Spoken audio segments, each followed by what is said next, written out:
Om Swastiastu. Perkenalkan, kami dari kelompok 2. Di sini kami beranggotakan 2 orang. Yang pertama itu teman saya atas nama Ketut Bayu Krisna Sukmadinata, NIM 18113102, dan yang kedua itu saya sendiri, NIM Rizka Rapini, NIM 18113132. Kami merupakan mahasiswa dari Program Studi Pendidikan Guru Sekolah Dasar semester 5 jurusan Dharma Acarya Sekolah Tinggi Agama Hindu Negeri Bukuputaran Singaraja. Di sini kami memenuhi tugas yaitu mata kuliah profesi pendidikan. Adapun dosen pengampu yaitu Gusti Ngurah Yuda Arya Parmita MPD. Nah, di sini kami akan menjelaskan yaitu tentang organisasi asosiasi profesi keguruan.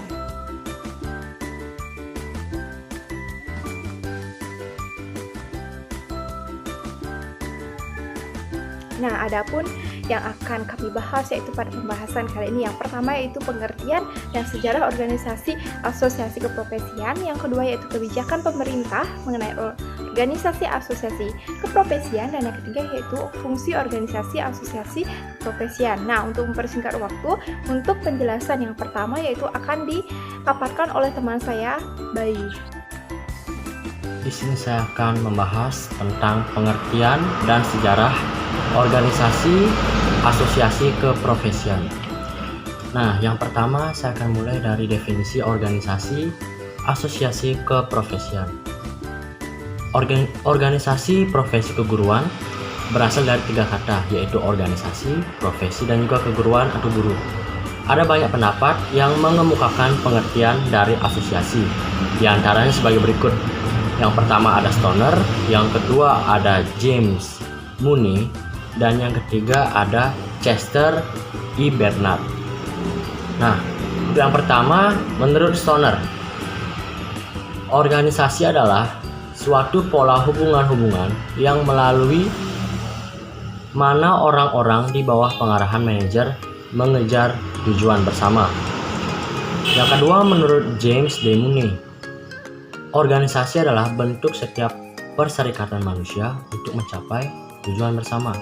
Dan yang ketiga yaitu menurut Chester E. Bernard, yakni organisasi merupakan suatu sistem aktivitas kerjasama yang dilakukan oleh 2 orang atau lebih. Nah, di samping itu juga organisasi juga terbagi menjadi 2, yaitu organisasi formal dan juga non formal. Untuk organisasi formal adalah kumpulan dari 2 orang atau lebih yang mengikatkan diri dengan suatu tujuan bersama secara sadar serta dengan hubungan kerja yang rasional. Contohnya perseroan terbatas atau PT, sekolah, negara, dan lain-lain.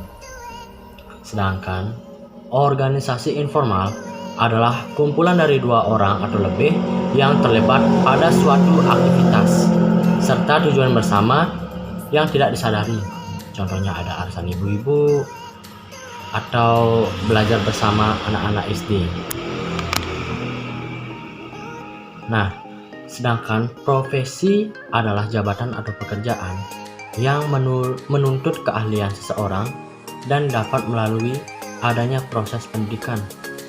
Suatu profesi erat kaitannya dengan jabatan atau pekerjaan tertentu yang dengan sendirinya menuntut keahlian, pengetahuan, dan juga keterampilan yang tertentu.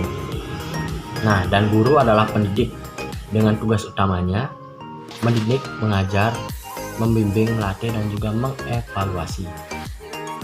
Jabatan guru dikenal sebagai pekerjaan profesional. Artinya jabatan ini memerlukan suatu keahlian yang khusus.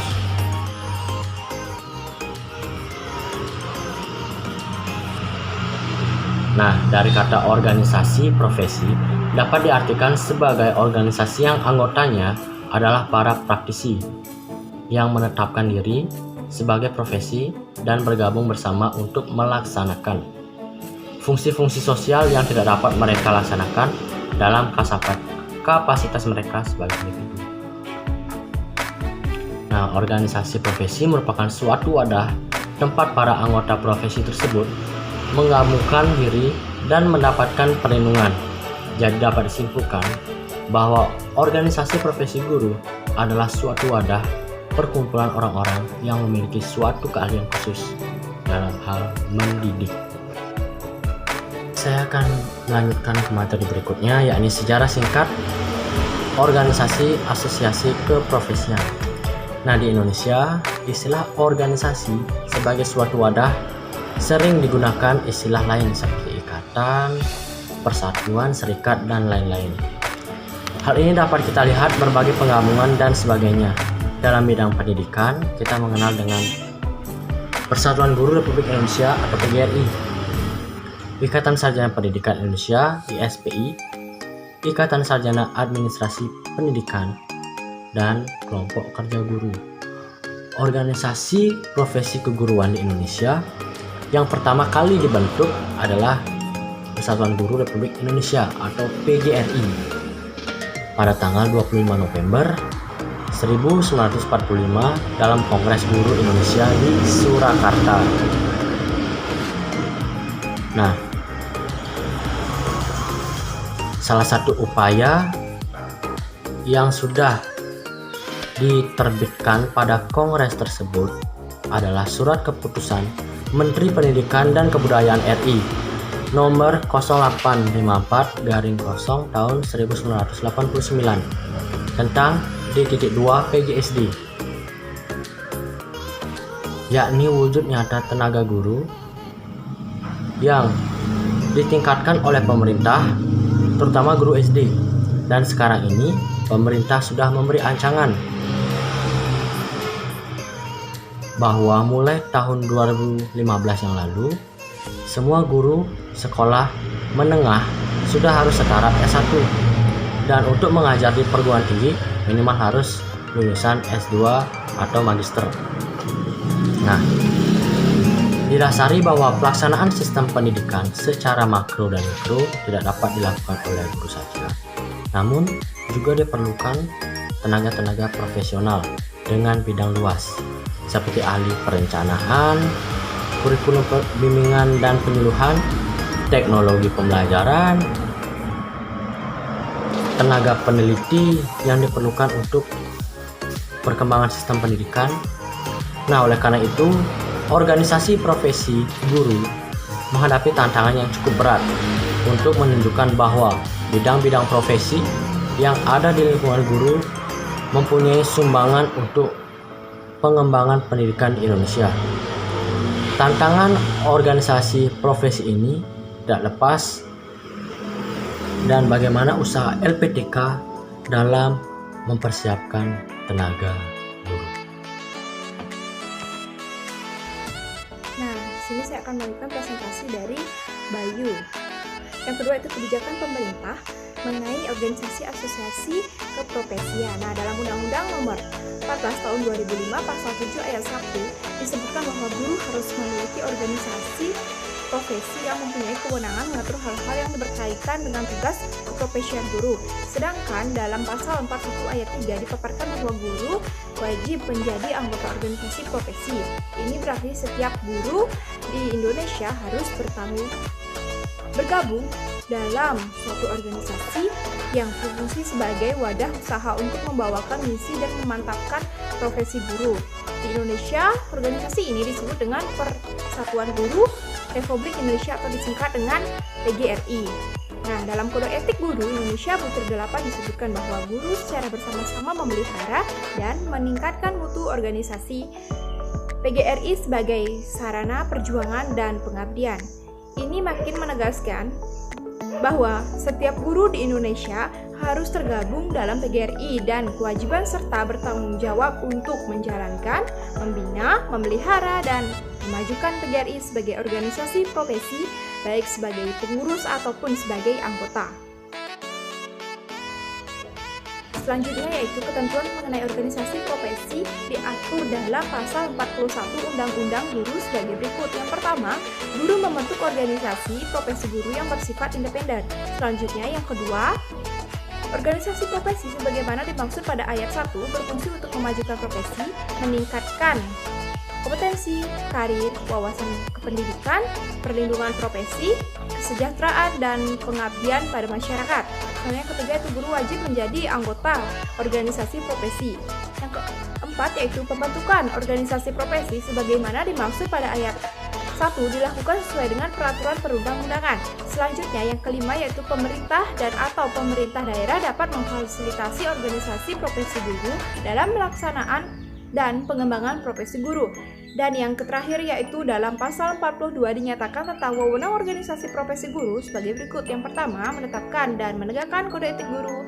Yang kedua yaitu memberikan bantuan hukum kepada guru. Yang ketiga, memberikan perlindungan profesi guru.